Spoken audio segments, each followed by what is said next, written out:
We're going to talk about a topic that, we're going to talk about money, net worth, values, virtues, and certain things like this, okay?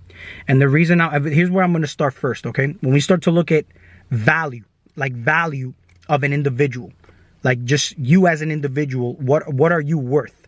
See, the first thing that people think about is what is your net worth? What is your capital? And this is a representation of what you have to offer on the planet. Certain people are rich and very questionably, like, there's certain people you could see in Hollywood. You start to ask yourself, like, what are the Kardashians really known for? Why are they rich and famous? And then you have other people who have contributed to society and they've made a really good profit off of being a service to others. All right.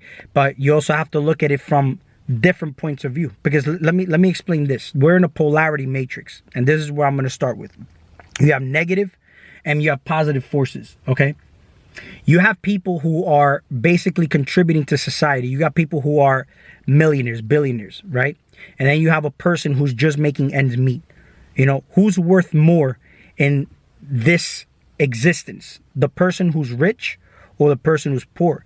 We can dissect this from many different ways, because you see, there's rich people who make money, or they've been passed down generational wealth from their parents, and they're doing something but they don't like what they do. Okay, so they are very wealthy, but then yet they're very unfulfilled, and to the point that they may even want to kill themselves. You got poor people who actually live happier than a rich person, but then you got poor people who are very stressed out. But let's look at it from just a comfort level, freedom level, and the type of things that you can do. See, a poor person has more freedoms in a sense where they don't have so much attachments or responsibilities. The rich person may have more responsibilities, more attachments, because they have more, right? But then the rich person, okay, can also be more free in a sense where they don't have to worry about bills. They don't have to worry about, they can basically walk around and not have to deal with anything, or talk to people they don't want to talk to, or kiss anybody's ass. But then the person who doesn't have money may have to actually kiss ass. If that's the type of person they are, they may have to, be in situations they don't want to be in.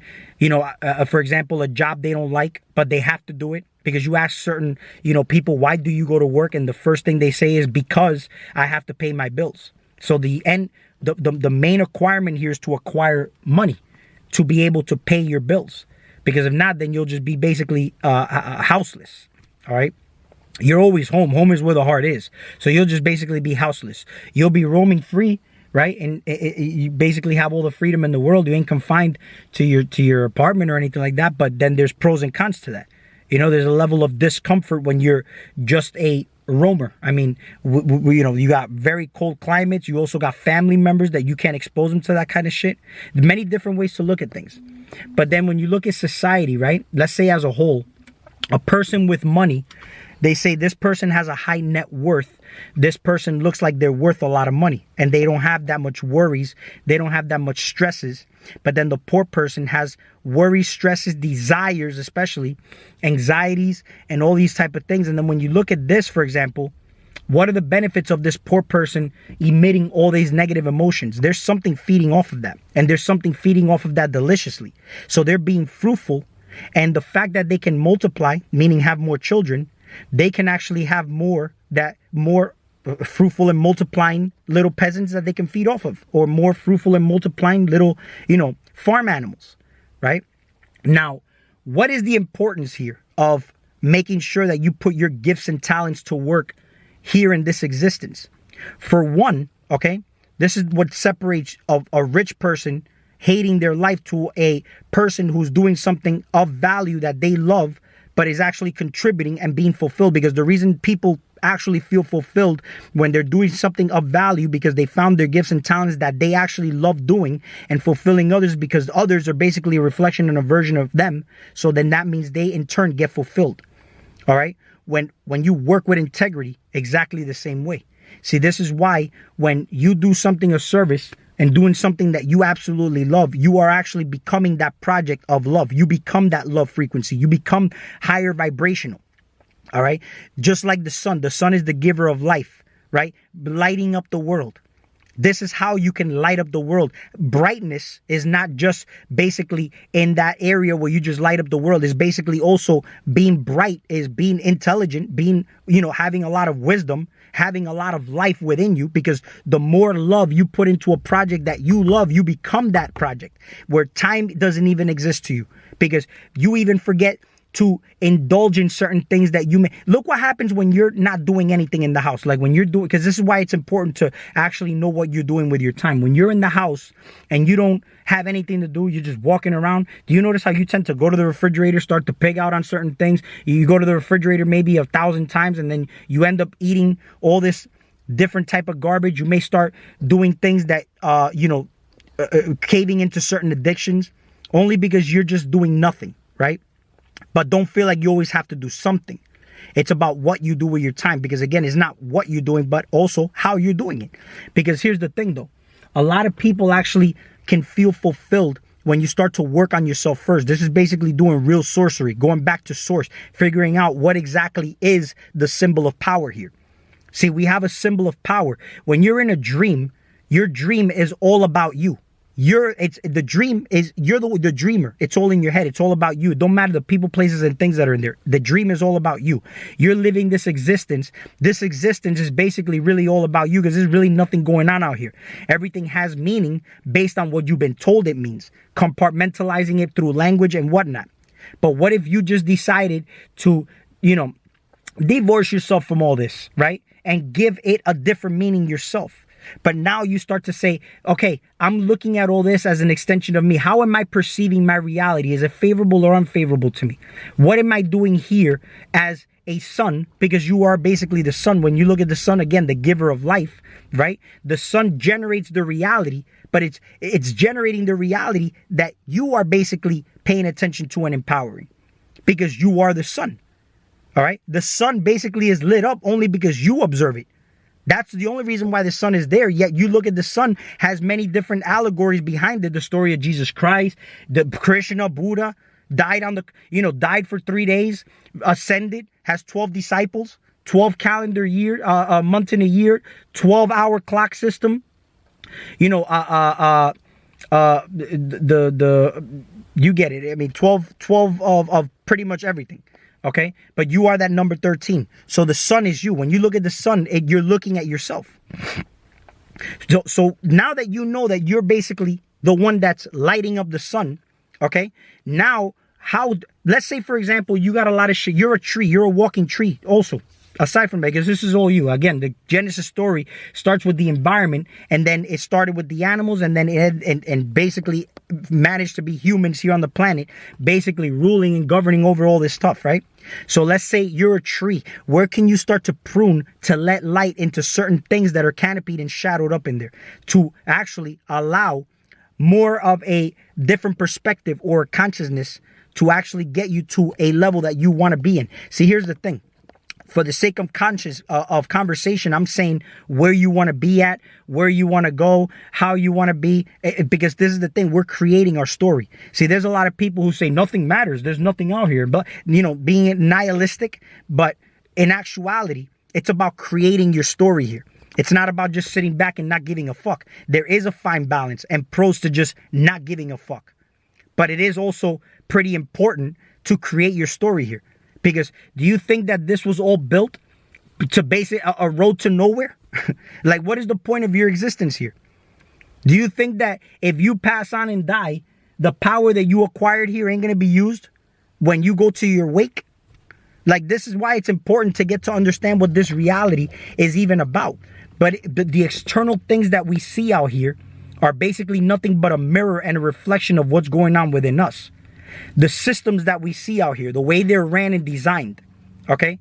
The way the system is ran, okay? The way you were taught and educated in school, you were taught to go and work for a system. The way this is supposed to work is these systems are supposed to work for you. The police, for example, is supposed to serve and protect you.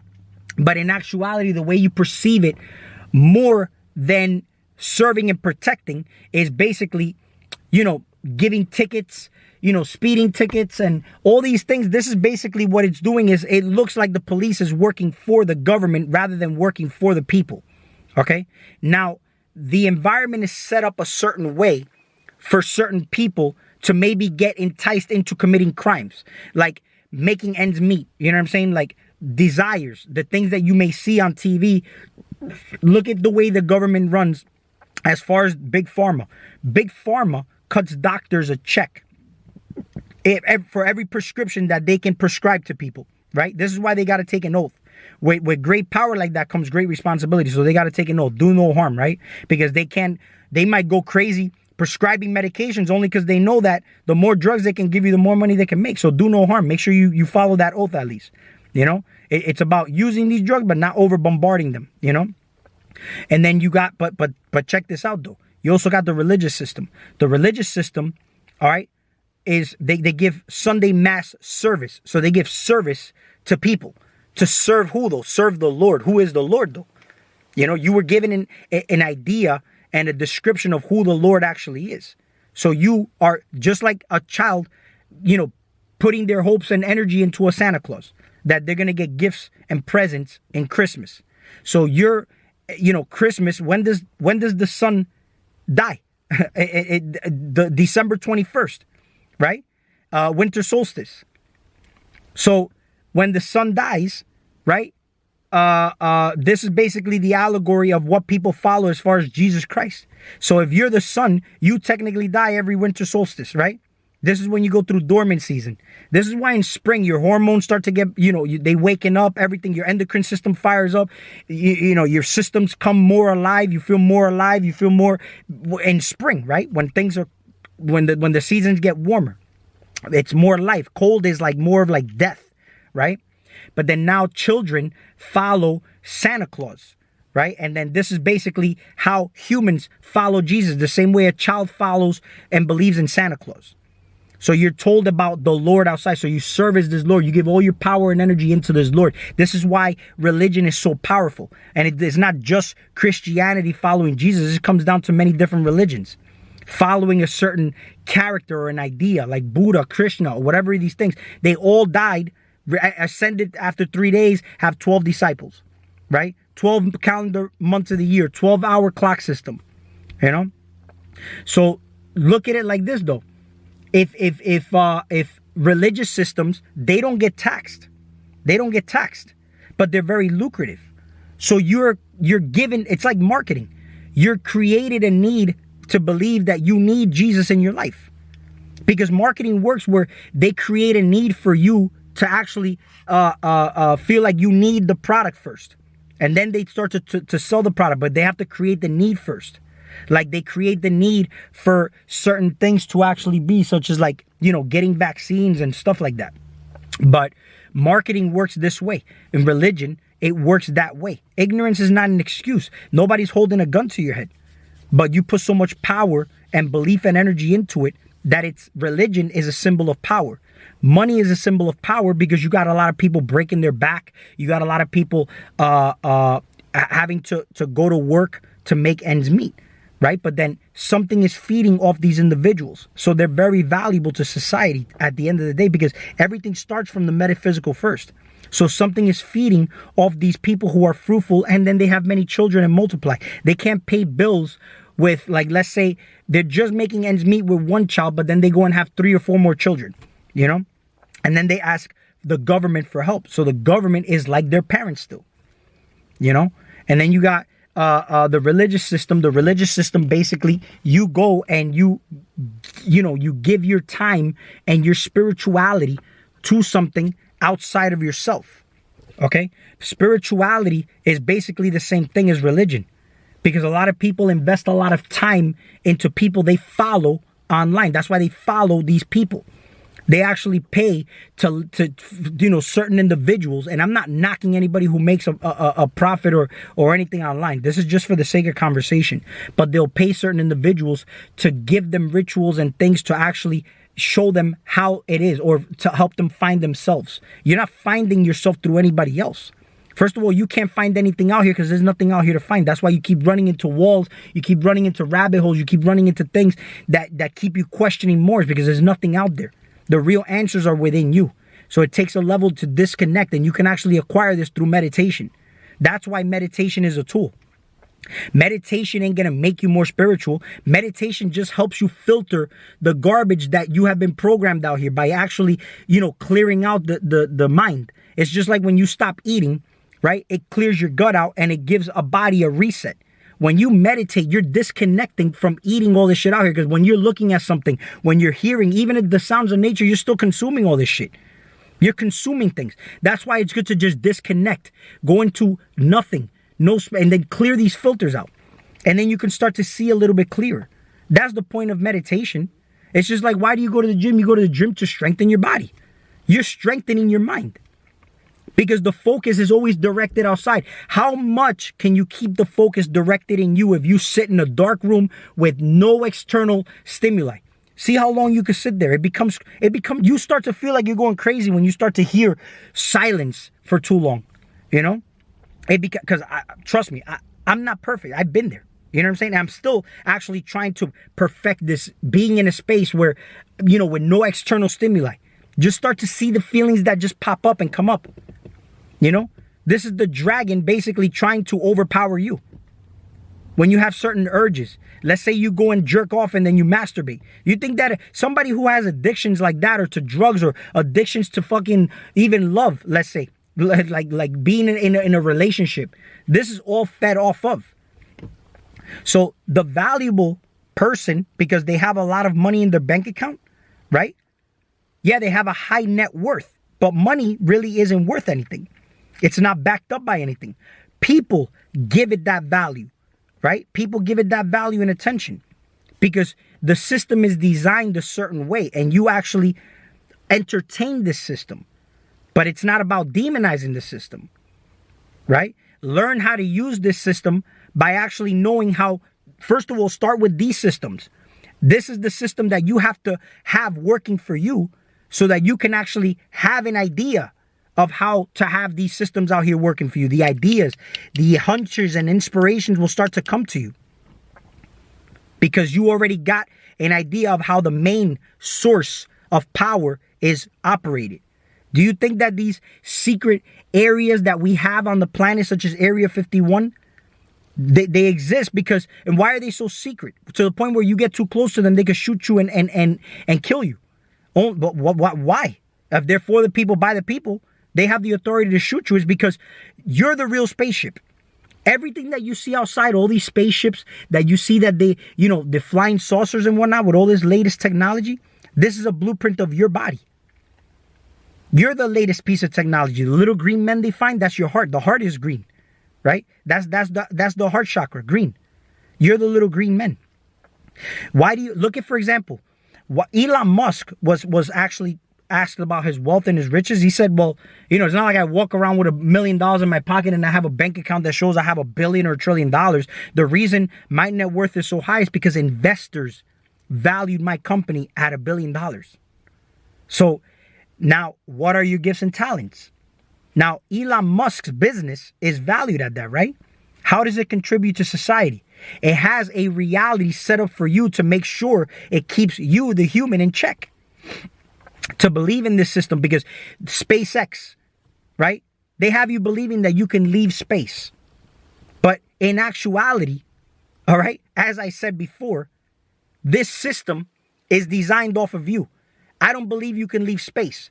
That's like me saying I can physically come out of the body. No, it takes a certain level of technique. I would have to actually use vibrate. My body has, notice how before you come out of body, you start to vibrate. You have to be in a certain frequency. Everything has to flow a certain way in order for you to put the body to sleep and you come out of body. It's like a light death, right? But you're not really dead. So you disconnect from your body, right? But it would require the body to be very, very calm to the point where you go to sleep, but your consciousness stays aware. So how do you think you can leave space? You can't physically leave space, all right? It would require technology that's mimicked off of the technology and the design of how you would come out of body. Like when you have sleep paralysis, What, you can't move when you have sleep paralysis. Your body's offline. But notice that if you have sleep paralysis, if you think about, just stay still. Be aware. Yeah, I'm under sleep paralysis. What's going on? But just think about moving. Think about moving. Don't try to physically move. Just think about moving. And you watch how you'll come out of body. You'll be out of your body. Guaranteed. Because you're at that state. People's body vibrate, but then they'll go through the paralysis before you get out of body. If you experience sleep paralysis, you're at that stage to get out of body right now. But you have to think about getting out of body and maintain a very balanced level of emotion, not getting to it, because you'll pop right. It's actually, people get scared and say, I am afraid that I won't be able to get back in my body. No, it's harder to stay outside. It's easier to stay in here. You know, it's easier to get back in your body. It's harder to be outside your body. So when you start to look at all this out here, again, the net worth, the value of that individual, money is an illusion. It's not backed up by anything. It's a symbol of power. But where is the true symbol of power? Is humans. Humans value that money being so valuable. And then you have to also know what energy waves you're actually riding. Are you in the energy wave of working for that money? Or are you going to try to figure out how that money can work for you? Because that money now has to chase something. Because since money is a symbol of power, and if you're chasing money, then you're not really representing a symbol of power. Money doesn't chase people. Money only is attracted to another symbol of power. Like attracts like. You ever seen a poor person try to hang out with a rich person? You rarely see that. But why? Because they don't have anything in common. And the rich person is aware that this poor person can actually mess their head up with their poverty consciousness. Like polluting their mindset. Complaining all the time. Crying about shit. You know, lack. You know, you have everything already. For the sake of conversation, I always say, oh, where you want to be and where you at. No, you're already there. The thing is that you have to align with that.